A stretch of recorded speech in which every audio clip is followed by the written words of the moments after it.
नमस्ते प्यारे दोस्तों। आज की कहानी है कर्मों या कार्यों का हिसाब।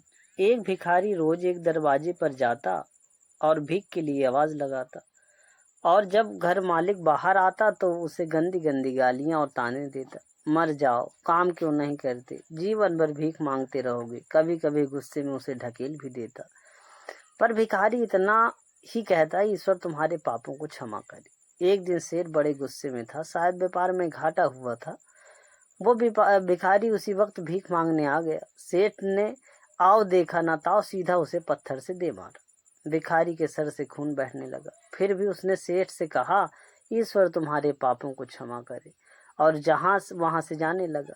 सेठ का थोड़ा गुस्सा कम हुआ तो सोचने लगा, मैंने उसे पत्थर से मारा, बस उसने दुआ दी। इसके पीछे क्या रहस्य है, जानना पड़ेगा। और वहां भिखारी के पीछे पीछे चलने लगा। भिखारी जहां भी जाता सेठ उसके पीछे जाता। कहीं कोई उस भिखारी को कोई भीख दे देता तो कोई उसे मारता, जलील करता, गालियां देता, पर भिखारी इतना ही कहता, ईश्वर तुम्हारे पापों को क्षमा करे। जब अंधेरा हो चला था, भिखारी अपने घर लौट रहा था। सेठ भी उसके पीछे था। भिखारी जैसे ही अपने घर लौटा, एक टूटी फूटी खाट पे एक बुढ़िया सोई थी, जो भिखारी की पत्नी थी। जैसे ही उसने उसे पति को देखा, उठ खड़ी हुई और भीख का कटोरा देखने लगी। उस भीख के कटोरे से मात्र एक आधी बासी रोटी थी। उसे देखते ही बुढ़िया बोली, बस इतना ही और कुछ नहीं?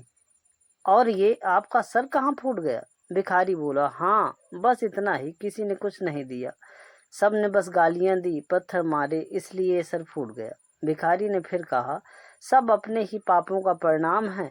याद है ना तुम्हें, कुछ वर्ष पहले हम कितने रईस हुआ करते थे? क्या यह नहीं था हमारे पास, पर हमने कभी दान नहीं किया? याद है तुम्हें वो अंधा भिखारी? बुढ़िया की आंखों में आंसू आ गए। उसने कहा, हाँ, कैसे उस अंधे भिखारी का मजाक उड़ाते थे, कैसे उसे रोटियों की जगह खाली कागज रख कर दे देते थे, कैसे हम उसे जलील करते थे, कैसे हम उसे कभी कभी मार व ढकेल देते थे।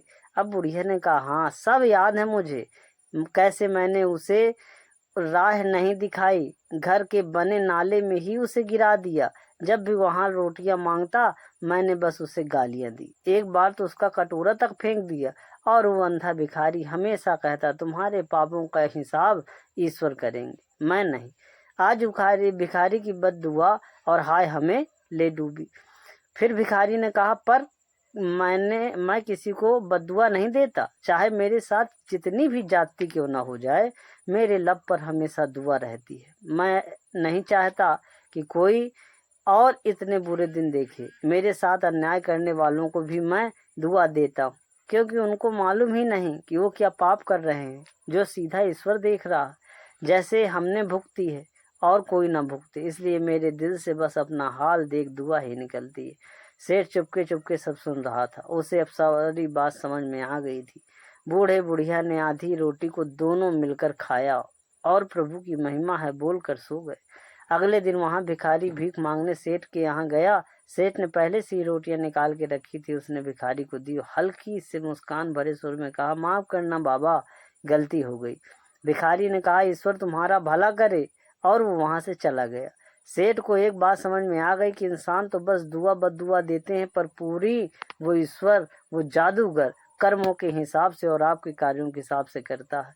हो सके तो बस अच्छा करें, वो दिखता नहीं तो क्या हुआ, सबका हिसाब पक्का रहता है उसके पास। जय श्री राधे।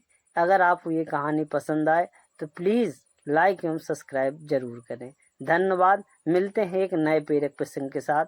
धन्यवाद।